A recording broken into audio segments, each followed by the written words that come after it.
What's up, Star Wars fans? Today I want to talk about The Bad Batch Episode 4. And certainly something I didn't see coming with this episode is there was no Hunter and Echo, as they were off on their own mission. So that's 2 full episodes without seeing Hunter, arguably Season 1's main character. But if that was the part I didn't see coming, then certainly the part I did see coming is that this is what we usually refer to as a filler episode. It's the first episode of Season 2 that didn't really have any direct connections through other characters that we met in the Clone Wars, such as the premiere where we had a clear connection to Count Dooku, and Episode 3 where we met Cody and where he's at in this new time. That said, Episode 4, Faster, was a fun episode that took us back to the roots of Star Wars, personally reminding me of the pod races in Episode 1. And although Episode 1 wasn't my favorite Star Wars movie, certainly I have some great memories of watching the pod race in theaters. But let's get into the episode with more detail. Sid tells Wrecker, Tech, and Omega that she has a mission for them, and they travel to Zaphatoma, where Sid has entered the local races with a droid named Teo. Teo is definitely a droid I think that people are going to love or hate. He's extremely cocky, which I found funny personally, and I really do enjoy how original this droid character was. Certainly I can't remember coming across a droid that's so conceited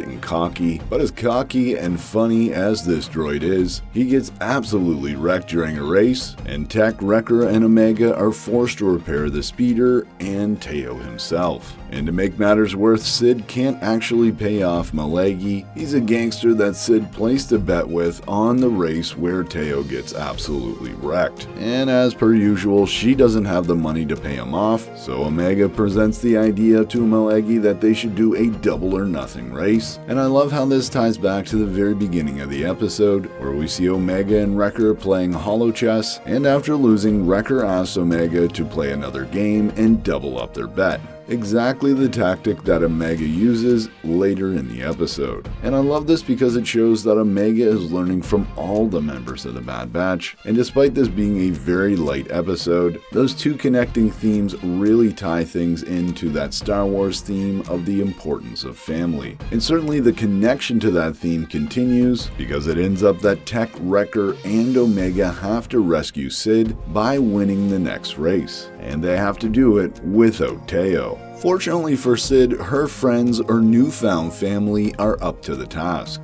Tech is able to win the race using his genius strategies, and Malagi, despite being a gangster, is an honest one and releases Sid to the Bad Batch. And once again, I love how this moment ties into that traditional Star Wars theme about how family will save you in your dark times. And although they're not blood family, Wrecker, Tech, and Omega, they're about the closest thing that Sid has to family at this moment. And although it's Tech that's really the hero in this episode, which is nice to see, it's actually Sid that we learn the most about. The gangster Malagi warns the Bad Batch, well, at least Tech, Omega, and Wrecker, but unfortunately Sid isn't somebody who's known for her loyalty, and that because of this, they need to watch their back. And that scene could certainly be foreshadowing as what's coming in this season or even the next episode, that Sid is going to turn in the Bad Batch to the Empire in some way. But the Bad Batch have known Sid now for quite some time, and she hasn't done anything to betray them. So I think this moment is actually supposed to show us that Sid has changed, that the Bad Batch, her newfound family, well, they've changed her, and she's a much better person with them in her life. At least that's how I see it, Star Wars fans. Let me know your thoughts in the comments below. As always, I'm Mike, and remember, the Force will be with you always.